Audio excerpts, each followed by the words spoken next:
Ready? Yeah, here we have little standard 10. Drove in 60, 70 miles on Saturday to the sale. When it came in, I drove it around the village. Absolutely lovely. Couldn't really fault it. Little heavy on the steering. Probably got a bit of a tight kingpin. Wants a bit of grease. A bit of oil in it first, a bit of grease and that. But other than that, I couldn't really fault it. It was lovely. I've done an engineering report. It's on here now. Remind myself. Yeah, brakes, low pedal, but okay. Yeah. Wants putting up. Yeah, steering, little heavy, but oil and greasing. Old top gear out the village again. Yeah, out the hill, out the village. Really a gutsy, pulling little car. Top gear, straight out. Came up Sutton Bank. Did he? No problem, up Sutton Bank. Yeah, 80 miles to the south. All the rest of it, all good. There it is. Cracking little motor. Basically, they're same engine as a little Herald.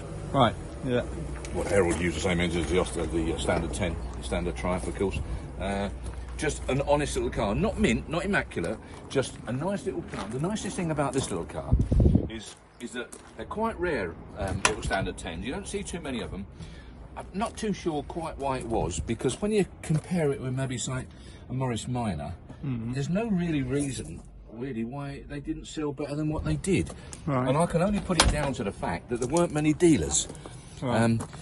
When I was a lad, I've seen the Morris dealers all over the country, obviously everywhere, 2 or 3 in every big town or whatever it might be. Standard Triumph dealers, not many of them. So I just wonder whether that might be the biggest reason that it weren't the car, it was the dealership or the network that just wasn't good enough to promote the vehicles. Personally, I think that's what it was. Because as a vehicle, they're a good little motor. Now, I mean, look at this. She's not mint. She's got a little bit of surface stuff here, bits and pieces. But she's really solid little car. Lovely, beautiful original interior. Feels nice, smells nice. Like I say, a nice tight drive. The earlier ones, the 8s and that, hadn't got a boot. You get to them through the back seat, which is not so really good. nice This in has there. got the boot. Yeah, it's nice and tidy. Genuine little thing. It's got all the spare in and... Exactly.